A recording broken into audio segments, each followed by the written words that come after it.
عند شعب يعيش بين العرب من آلاف السنين، يخالطهم ويخالطونه، يشاركهم آفاق صراعاتهم ويشاركونه أعراسه اللونية.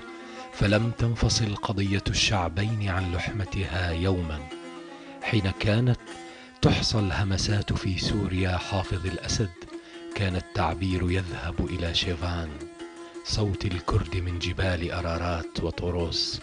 ثم حين انتفض الشعب السوري في ثورته ضد الطغيان ونظام القتل وسفك الدماء، جاء الرد من الحنجرة الكردية بصوت شيفان ذاته. سلام من صبا بردا أردفو، سلام من صبا بردا أردفو، ودمع لا يكفكف يا دمشق. عبد الحميد درويش أكبر الأكراد عمرا في العمل السياسي، الباحث عن الحقوق والهوية. نحاوره في أورينت لنضع خطوطا أولية للمشهد السوري بعين الكرد، ولنرى كيف يقررون أن خلاصهم بخلاص إخوتهم من العرب السوريين على التراب السوري الزكي.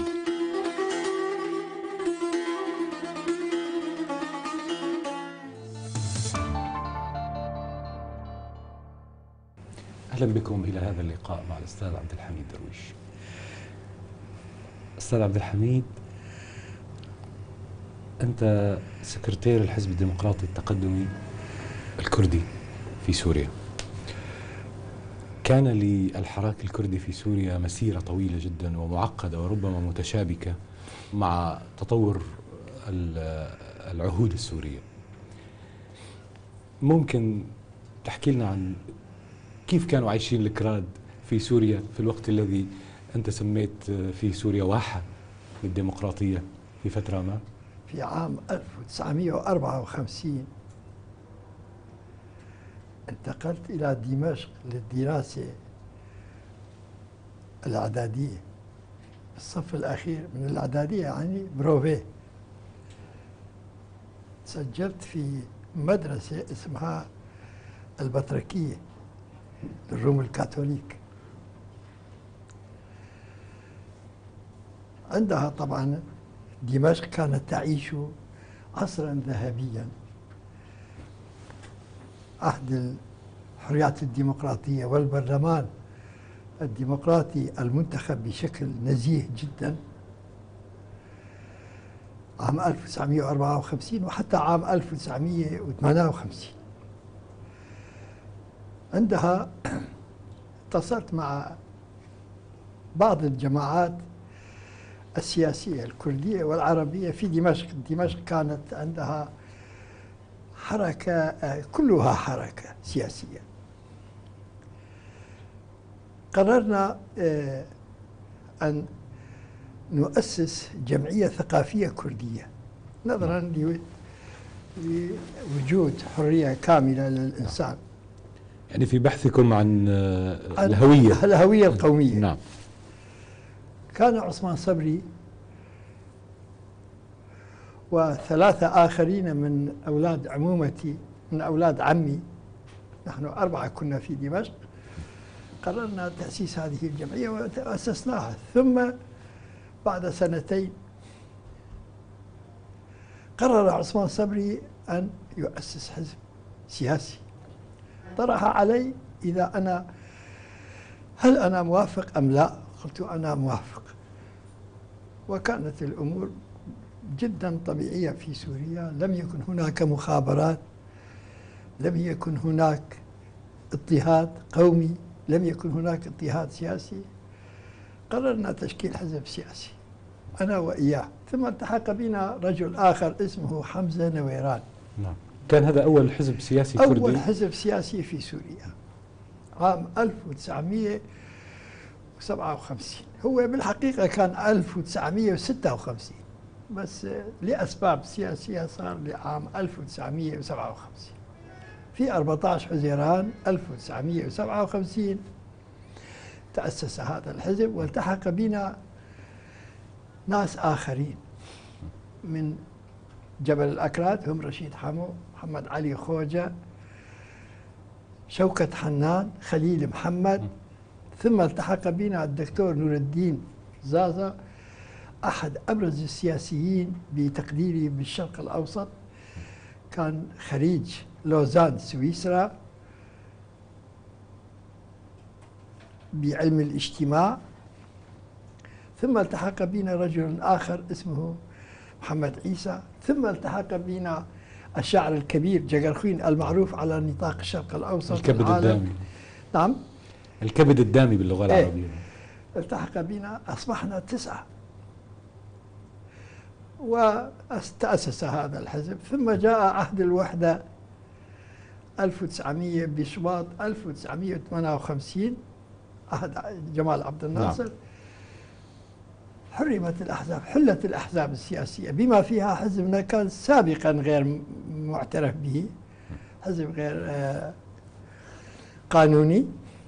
الآخرين حلت جميع الأحزاب السياسية ومورست سياسة اضطهادية وأحد المباحث من جديد إلى إجاء على سوريا، وحلت جميع النشاطات، منعت جميع النشاطات السياسية في سوريا. كان هذا أول صدام أول صدام قومي بين القوى السياسية بشكل عام وبين الحكم بعهد الوحدة. طيب نعم. حتى لا عهد يعني عبد الحميد سراج. نعم، حتى لا يبدو الأمر وكأن الأكراد ونشاطهم السياسي في سوريا بدأ فقط بتأسيسكم لهذا الحزب. الأكراد في سوريا كان لديهم من أيام صلاح الدين حتى محمد كرد علي ويوسف العظمة وخير الدين الزركلي، كان لديهم حضور ثقافي وسياسي في كان لديهم حضور سياسي وثقافي، ولكن لم يكن لديهم تنظيم سياسي نعم. بمسمى. كانوا ضمن الهوية السورية العامة. الهوية السورية بصراحة، يعني قبل مجيء عهد الوحدة الأكراد لم يكونوا يشعروا بأنهم مضطهدين وأنهم يجب أن يناضلوا من أجل حقوقهم. كانوا رئيس أركان الجيش كردي، من؟ رؤساء جمهوريات اجوا عندنا عدد من الأكراد، رؤساء وزارات عدد من الأكراد، وزراء بشكل عام، وزير الداخلية كان كردي علي بوسو، كلهم كانوا أكراد. فلم يشعر الكردي بالاضطهاد وبالتمييز عندها، ولذلك طيب بدأ عهد الوحدة. في عهد الوحدة بدأ ما تسمونه أنتم قسر المكونات السورية على التعريب أو نعم. يعني غيرت أسماء قرى كما تقولون، وبدأ الإحصاء فيما بعد عام 1962. نعم. بدأت مشاريع عنصرية هي غاية في العنصرية، مو بس عنصرية. مثلا أنا أشرح لك، محمد طلب هلال كان أحد قيادي حزب البعث، وأنا سأتبرع لك أخي إبراهيم بأن أعطيك كتابه، دراسة عن الجزيرة في النواحي الاقتصادية والاجتماعية والسياسية. يطرح 12 اقتراح من أجل حل أو من أجل صهر القومية الكردية في المنطقة العربية. كيف يعني؟ منها تهجير الأكراد من مناطقهم، تجويعهم كي يضطروا إلى التهجير، تجهيلهم لا يتعلموا كي يبقوا جهلاء ويقبلوا بالشيء الذي تطرحه الحكومة، وضربهم بعضهم بالبعض، وإلى ما هنالك من اقتراحات. يعني تجويعهم، تجهيلهم، ضربهم ببعضهم البعض. كل هذه المسائل لو تقرأ الكتاب بشكل جيد. يعني هكذا نظر البعث إلى المسألة الكردية. نعم. سترى بأن النازيين لم يطرحوا هكذا أفكار. بس أنتم توافقتوا معهم فيما بعد وعشتوا ضمن المجتمع السوري. عشنا مو بكيفنا، عشنا يا أستاذ. وأنت كان الشعب السوري المعروف وأظهر أنه معروف ببطولته كان يعيش شو بده يساوي. ظروف قاهرة اجت على سوريا، الحكم، البعثيين أصبحوا خبراء بفن ممارسة الحكم، يردوا الشرق والغرب بآن واحد. طيب، فكان وضع الشعب السوري شعب تعيس، وضع تعيس. وضعنا نحن جزء من الشعب السوري، ما لنا عايشين بوضع بأفريقيا، عايشين مع الشعب السوري. طيب خليني نروح لفاصل وبعدين أسألك عن المرحلة التي وصل فيها حافظ الأسد 1970 إلى الحكم. فاصل أعزائي المشاهدين، ثم نعود لمتابعة حوارنا مع الأستاذ عبد الحميد درويش.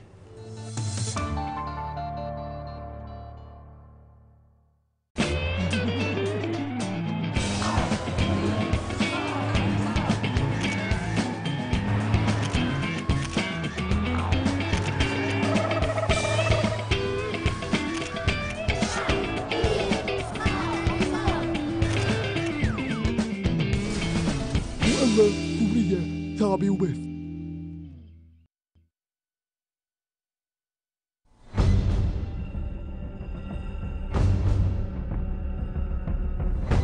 كنا طالعين مظاهرة في المعرة وصار يقوسوا علينا. صوبت في ايدي، كنت شايل فيها غصن زيتون بايدي، اللي بيطالب في الحرية هيك بصير فيه، تنقطع ايده يقوم خليها تنقطع ايده الثانية، بس بدها تضل تصير بالحرية. رصاصك في صدور رجالنا، واركل كرامتنا بذلك واستعر أرضا لكي تنفي الذين تحرروا، فوحق من سواك قلناها معا، سنثور حتى تحت نعل تدحر.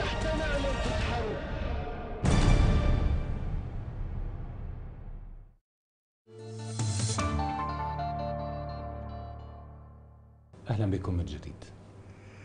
وصل حافظ الأسد 1970 إلى الحكم، تغير الحكم، كان 7 سنوات من 63 إلى 70 هو محاولة يعني مرة تحويل اشتراكي، تحويل المجتمع إلى بيئة قسرية لجميع المكونات إلى آخره. وصل حافظ الأسد، ماذا حدث للأكراد حينها وللحراك السياسي الكردي؟ بعد مجيء حافظ الأسد حتى عام 1980 كان وضع الأكراد إلى حد ما انفراجي. كيف؟ سمح للأكراد بأن يدخلوا الوظائف، كان الكردي ممنوع عليه الدخول الوظيفة لسببين: أولا لأنه كردي، ثانيا لأنه لا يحمل الجنسية. ليس كل الأكراد طبعا، وحتى اللي يحمل الهوية كان ممنوع عليه يدخل الوظائف. فبعد مجيء حافظ الأسد عشرات الآلاف من الناس دخلوا وظائف، صار إلى حد ما صار انفراج محدود. شو السبب برأيك؟ تجاه الأكراد. استطاع الأكراد أن يدخلوا الوظائف وأن يشتروا ويبيعوا سيارات ويشتروا سيارات. كان ممنوع السيارة، لازم تأخذ إذن من الأمن. بناء دار مسجل. أنا هلا حماي أبو زوجتي البيت تبعه باسم آخر، باسم شخص آخر. ما كانوا يقبلوا تشتري وتبيع بيوت. فصار شوية انفراج حتى ال80. بعد ال80، بعد مسائل الإخوان المسلمين بسوريا، استفاد الحكم واتخذ الموقف ذريعة لفرض حكم إرهابي ديكتاتوري. حكم المخابرات فرض على الشعب السوري. عندها الأكراد كانوا أيضا جزء من هذه الحملة ونالوا نصيبهم من هذه الحملة. شيئا فشيئا أصبح الكرد يعني عادوا إلى سابق عهدهم قبل عهد حافظ الأسد. طيب، في تلك الأثناء كان يحصل التالي: في شمال العراق كانت هناك شخصية كبيرة جدا هي الملا مصطفى البرزاني، وكان هناك نضال كبير من أجل تثبيت الحقوق القومية للشعب الكردي في العراق. في تركيا كانت تحركات كثيرة، منها حزب العمال الكردستاني وولادة مشروع أوجلان. كيف كان شكل الحراك السياسي الكردي في سوريا حتى نهاية عهد حافظ الأسد؟ كان الكرد متأثرين إلى حد كبير ملا مصطفى البرزاني بسوريا، ويعتبرونه قائدا كرديا ليس في العراق بل في جميع أنحاء كردستان. وهذا الوضع كان يؤثر على نفسية الإنسان الكردي وتعلقه بملا مصطفى البرزاني. ملا مصطفى البرزاني بنفس الوقت كان يطالب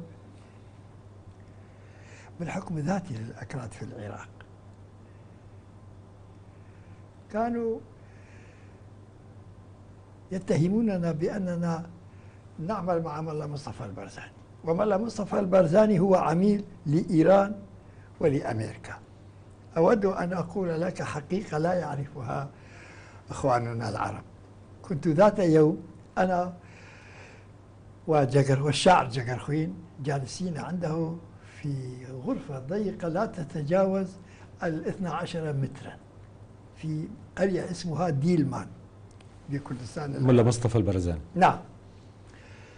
وكانت صورة من صور الشاه إيران معلقة فوق رأسه بالغرفة.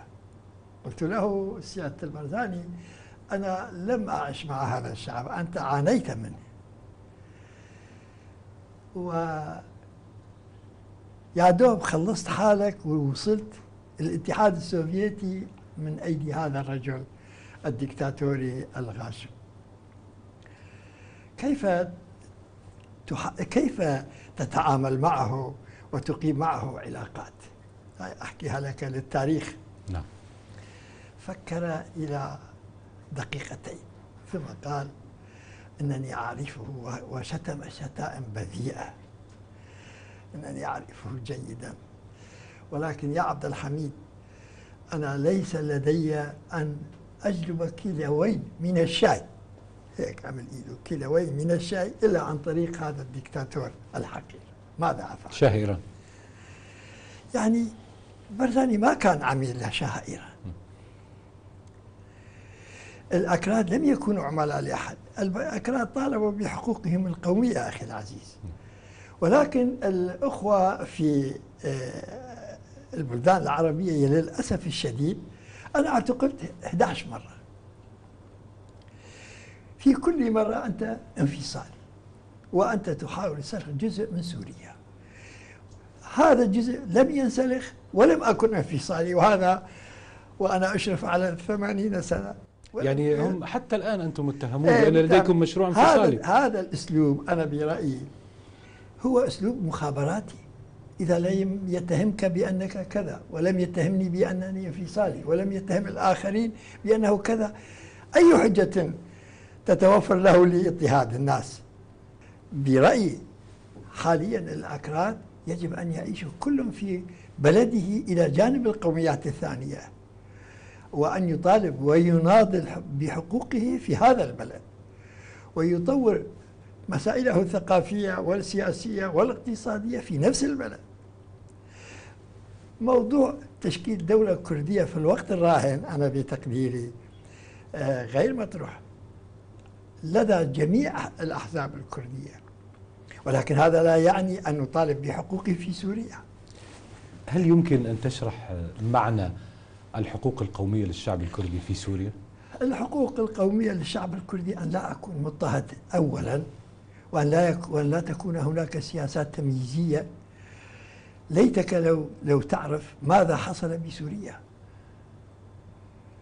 سأورد لك نموذجين فقط من هذا عدا مسائل الاضطهادية، سياسات الاضطهاد، عدم تسجيل الأملاك باسم الكردي، منع التحدث باللغة الكردية، يعني هذا حصل. جابوا الغمراويين للجزيرة اللي هم غمرت أراضيهم، اللي هم قالوا غمرت أراضيهم، وفي أراضي كثيرة بالرقة. سد الرقة يروي 6 ملايين دولار، 6 ملايين دولار تكفي لجميع فلاحي سوريا. جابوهم على الجزيرة. يوم اللي جابوهم بدهم أراضي زيادة ليجيبوا أكثر أراضي، اللي يجيبوا عرب أكثر. راحوا لعند واحد سووا أمه مرته لحتى يستولوا على أراضيها 2000 دولار. اسمعني كويس، شوف العنصرية كم هي شريفة إلى أي حد.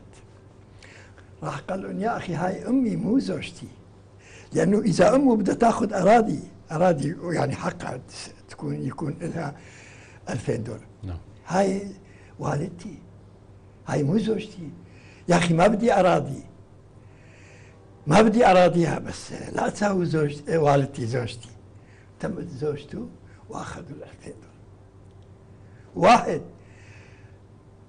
اسمه فرحان سليمان، سووه ابن سليمان آخر. سليمان أصغر منه بسنتين، أبوه أصغر منه بسنتين. يعني كان الهدف تغيير معالم. طيب الهدف الاستيلاء على الأراضي لحتى ياخذوها ويعطوها أستاذ عبد الحميد، بهي الأثناء أنت عم تحكي عن أنه عرب تم الاتيان بهم إلى الجزيرة، ولكن أيضا هناك هجرات قريبة جدا وربما ما تزال من جنوب تركيا، من فوق الخط كما يسميه الأكراد، إلى الجزيرة. نعم. يعني هذه المنطقة شكلت يعني من مسيحيين وأكراد وعرب. يعني ليست، أنا لا أنكر لك هذا الوضع. يعني هي ليست منطقة كردية نقية، يعني عناصر معينة أجت لسوريا، بس هذه المنطقة كانت خالية من العرب ومن الأكراد. نعم. يعني هذا الموضوع ما لازم نكون متعصبين له. نعم. بعدين الأكراد امتداد للجزيرة، امتداد طبيعي. أنا عشيرتي كيكية اسمها. العشيرة هذه نصفها بتركيا نصفها بسوريا. ما في عشيرة نفس وضع العشائر العربية يعني في كل نفسها مكان. العربيين نفس الحرب عشيرة عربية بجوارنا، قسم منهم بتركيا قسم منهم بسوريا. يعني خلونا نحن واقعيين، ما نكون والله الأكراد اجوا كسياسة وكتخطيط اجوا استولوا على هذه الأراضي، أبدا ما هي صحيحة يا أستاذ إبراهيم. نعم. كانت الجزيرة السورية هي درة حقيقة في هذا التعايش اللي تتفضل فيه حضرتك. يعني كان يعيش فيها وقت الأرمن بعد السوقيات يعني الكل اجتمع على هذه الأرض ليبنيها معا. نعم. فهل أنتم عايشتوا في الجزيرة أي أحداث فيها شقاق بين العرب والأكراد؟ أنا بتخبرني حاليا أستطيع أن أقول لك حاليا وفي الماضي أيضا العرب والأكراد كانوا أخوة، لم يكن بينهم هذا التفريق. العشائر العربية كانت تتحالف مع العشائر الكردية بقسم، وقسم عشائر الكردية تتحالف مع العرب ويتقاتلون، كرد وعرب هنا وكرد وعرب هنا. نعم. وأجيب لكم أمثلة. نحن وشمر وحرب والشرابين كنا بحلف. بقارة عشيرة نواف أسعد نواف البشير أخي العزيز نواف البشير، وكيكية خضر وكيكية إبراهيم باشا كانوا بيحلف. شايف شلون؟ ما كان هالتفرقة، ما كانت بينهم. طيب هل عمل النظام على خلق إشكالات؟ كيف؟ الأنظمة خلقت هذه لا عن النظام، عبد الناصر الاستبداد في سوريا. عهد عبد الناصر كان يذهب إلى بعض الناس، مو عبد الناصر اللي حالفوا عبد الناصر، خاصة عبد الحميد السراج وحزب البعث. عبد الناصر كان له موقف جدا معقول من القضية الكردية، ووقتها حاورونا. كان شخص اسمه كمال الدين رفعت، بعثه عبد الناصر إلى القامشلي إلى حلب، وتحاور معنا مع حزبنا من أجل إيجاد حل القضية الكردية. ما هي الآليات اللي اتبعها؟ لا يعرفها أحد. نعم. الآليات اللي اتبعها النظام السوري؟ وقالوا لنا وقتها نحن وإياكم نستطيع أن نتفق ونناضل في تركيا. ما قلت لك هذه المسائل لا يعرفها أحد. نناضل في تركيا، تركيا هي العدو الرئيسي لكم ليس العرب من وجهة نظر عبد الناصر. من وجهة عبد الناصر. وأسس إذاعة باللغة الكردية هنا في الأزهر، كانت تذيع باللغة الكردية وتوجه الأكراد. يعني إذا العرب قدموا لكم مساعدة من أجل تأسيس هويتكم يعني؟ أنا لا أنكر ذلك، الشرفاء في العرب. عبد الناصر سوى لكم إذاعة. الشرفاء في العرب. عبد الناصر كان إنسان جدا معقول وإيجابي تجاه الأكراد. طيب وصلنا إلى عهد بشار الأسد سنة 2000، تم نقل السلطة بالطريقة التي تعرفها، ثم بدأ ربيع دمشق، وبدأت أنت تتحرك وشخصيات كردية أخرى من أجل تثبيت أيضا وضع سياسي ما للأكراد. ما الذي حصل حينها؟ نحن حاولنا كثيرا بعد مجيء الدكتور بشار الأسد أن تعود الأمور إلى عهد أبيه على الأقل، إلى عهد حافظ الأسد، بأن يعود الأكراد إلى وظائفهم، أن لا يضطهد الأكراد، أن لا تمارس سياسة تمييز عنصري. مع الأسف الشديد، وهو كان يتحدث العنصر الكردي في سوريا هو جزء أساسي من النسيج الوطني والقومي، لكنها كانت شعارات ولم تكن تنفذ على الصعيد العملي. نعم. في الفترة الأخيرة بعض الناس راجعوا، كان يقول لهم أنتم خطابكم غير مفهوم. أي خطاب نحن هذا الغير مفهوم؟ أي خطاب يا سيادة الدكتور بشار الأسد؟ ليس لنا خطاب غير مفهوم، فقط نريد أن نعيش بدون تمييز. أي خطاب تتهمنا بأنه غير مفهوم؟ أنا بتقديري الحكم أصابه غرور قاتل في المرحلة الأخيرة، في المراحل الأخيرة الغرور كان قاتل وأوصلنا إلى ما نحن عليه الآن. طيب أنتم أيضا متهمين بأنه أنتم يعني أنتم أقلية في سوريا كتعداد سكاني. كتعداد بالنسبة للعرب نحن أقلية العرب، ولكن أيضا أنتم لديكم أحزاب كردية أكثر من عدد الأحزاب العربية الأخرى. يعني كم حزب كردي في سوريا؟ في كثير، بس كم واحد؟ هذا من التفريغ، شو يسموه بالعربي؟ تفريغ من تفريغ المخابرات يا أستاذ إبراهيم، مو من أن الأكراد أرادوا أحزاب كثيرة. يعني جزء من سياسة المخابرات تمزيق الحركة الوطنية الكردية كما كان شأنهم تجاه الحركة العربية. نعم. واستطاعوا الوصول إلى في هذا الحقل. طيب دوركم أنتم كشخصيات جامعة؟ الأحزاب العربية، أين هي الأحزاب العربية؟ بعضها وهي من الأحزاب التي حققت الاستقلال. الحزب الوطني، نعم. حزب الشعب، حزب كل أحزاب تم تدميرها بالكامل. نعم. لم يبقى لها أثر، كلها من المخابرات، لم تنقرض تلقائيا. والأحزاب الكردية والعربية وصلت إلى حد الانقراض نتيجة هذه السياسات القمعية الغاشمة